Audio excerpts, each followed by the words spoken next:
Transcription number 24. Madam Deputy Chairman, I rise to support the bill which has been moved by the Honorable Minister of State in the Ministry of Home Affairs. This bill incorporates certain sentiments which the country holds so dear as far as the office of President is concerned,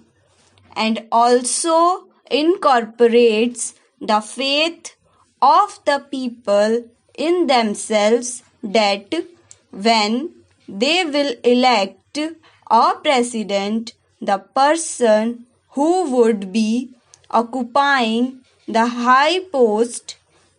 would be a person who would have not only the love and affection of the people but would be, as the Honorable Minister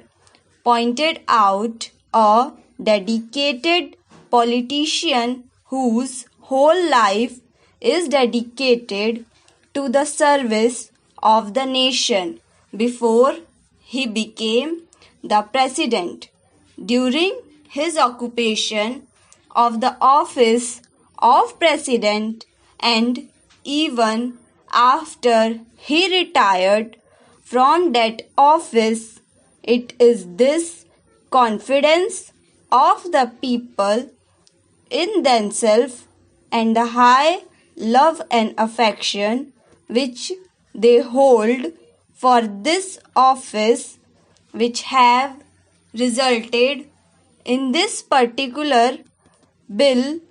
being considered by the House at the present moment.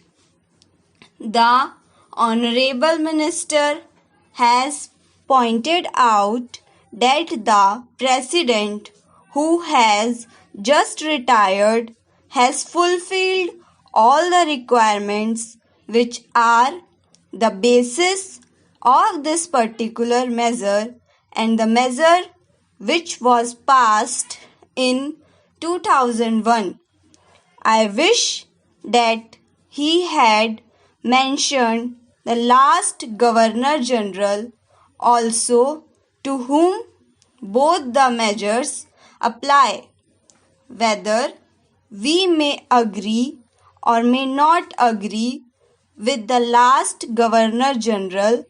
on some of the political views that he holds, there can be no two opinions that the last Governor General was also an illustrious son and is an illustrious son of this country and deserves all the consideration, all the love and all the respect of the country which are being incorporated in the present measure and were incorporated in the 2001 Act. While therefore fully supporting the measure which is now before the House, I would like certain clarifications regarding the rules that are going to be made for giving effect to the provisions which have been incorporated in the present bill. In the statement of objects and reasons, we are told that a person holding the high office of president has, even after retirement, many public calls on him, and it is therefore considered desirable to provide him with secretarial staff.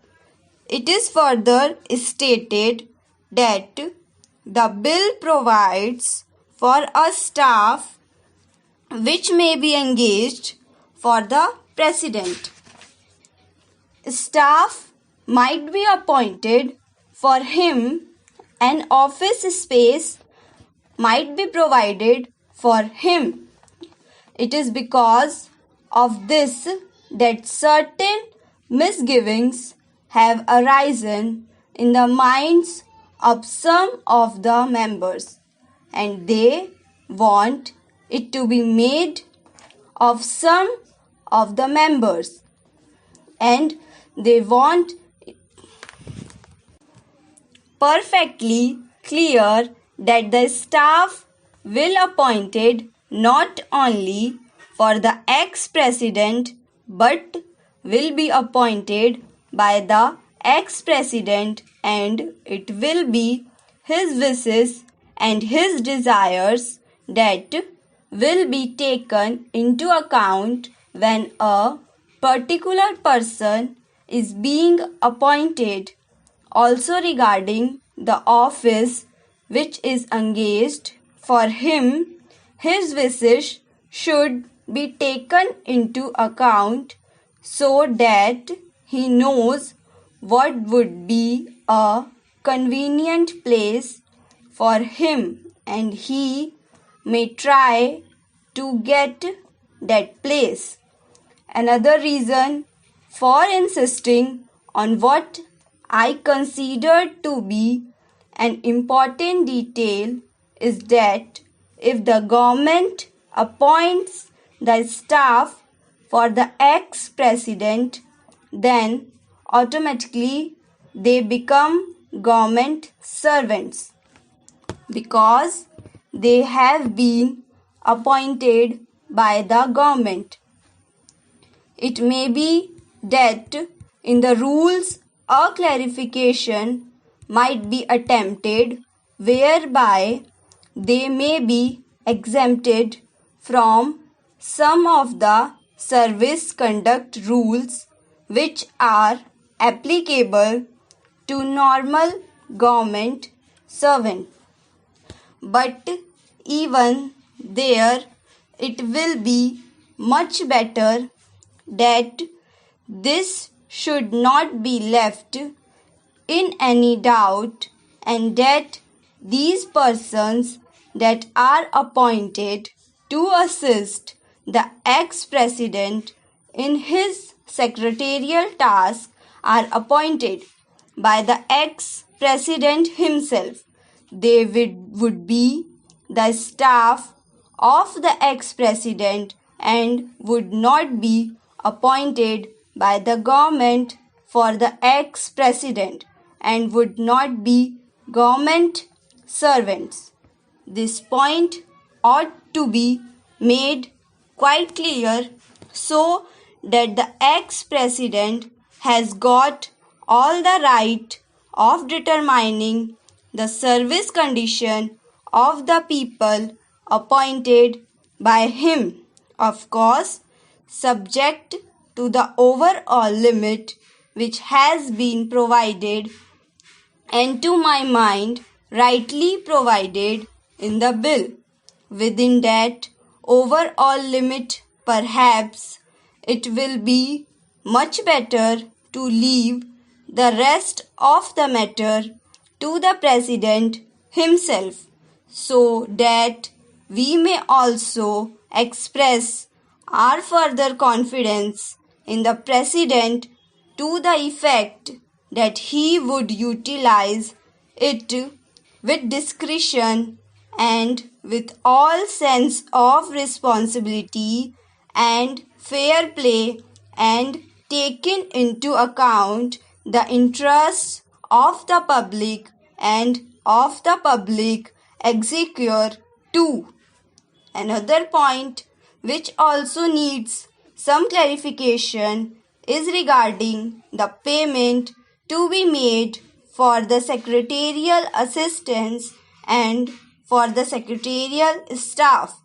Normally, government rules require that whenever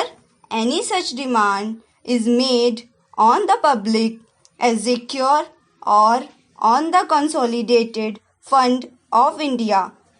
a certain formality has to be gone through, and that formality of accounting has to be in a prescribed form.